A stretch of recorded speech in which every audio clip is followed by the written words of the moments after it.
Now, welcome back to the Prospect Hub. I'm going to go through the Mets weekly report, and really this was a big week because the Dominican Summer League ended, and we've had some rather interesting performances by those kids down there, and that's what they are, kids.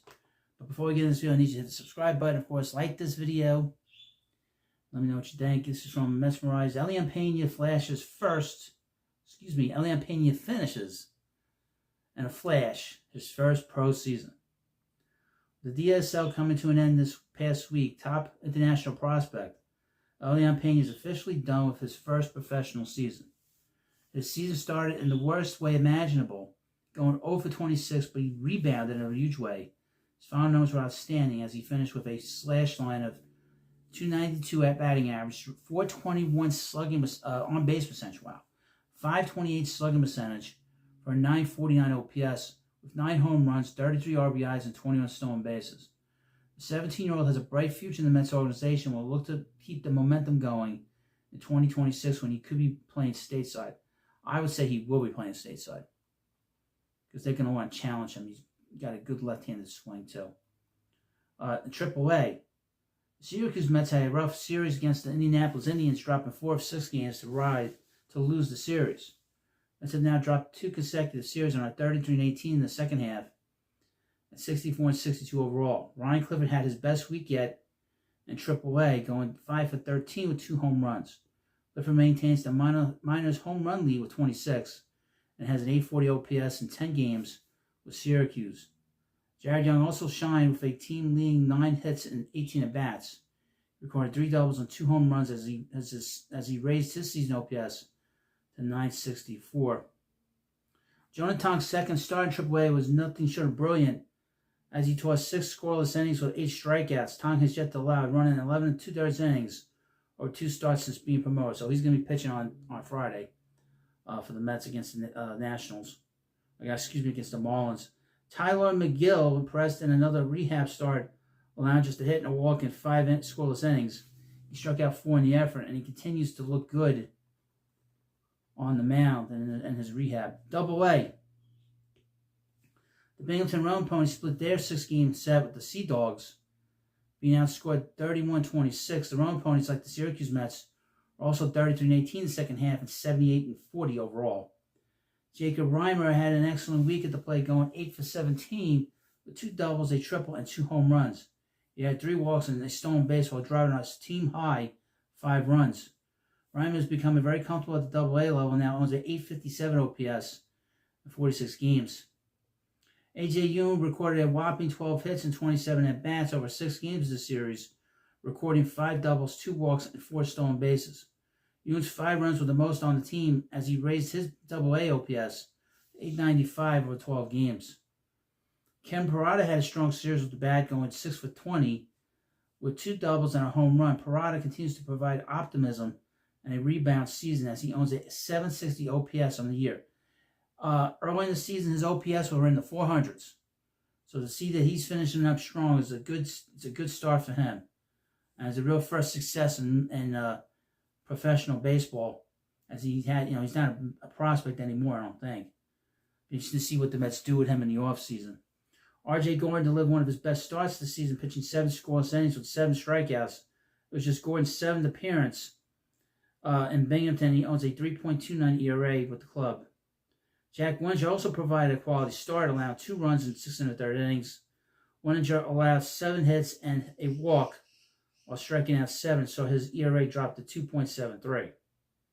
Jonathan Santucci pitched just 5 innings in his start, but he didn't allow a run and struck out 3. Santucci has been brilliant in Double-A, on a 2.34 ERA and 7 starts, and obviously he's the Mets' number 2 pick from last year from Duke University.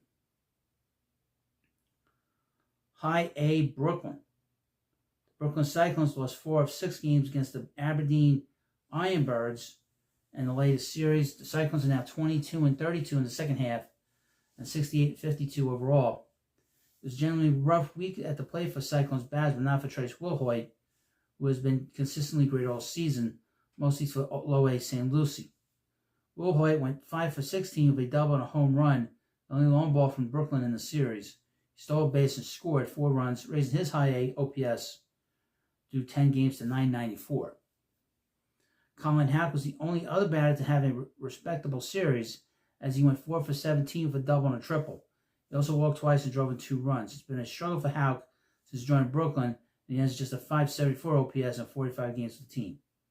Joel Diaz had the best start of the week for the Cyclones, tossing 7 scoreless innings with just a hit and a walk allowed. He struck out 6 and lowered his ERA on the year to 3.71.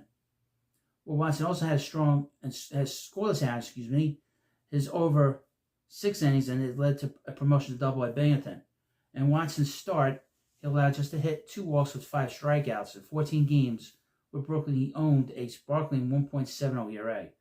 Franklin Gomez was also impressive, allowing 2 runs, 1 earned over 5 innings with 7 strikeouts. Gomez has looked excellent since joining the Cyclones, recording a 1.96 ERA in 4 starts. Low A. St. Lucie Mets were the only Mets minor league affiliate to win their series this past week, taking 4 of 6 games from the Palm Beach Cardinals. The Mets are on fire in the second half with a 37-17 record to put them at 71-48.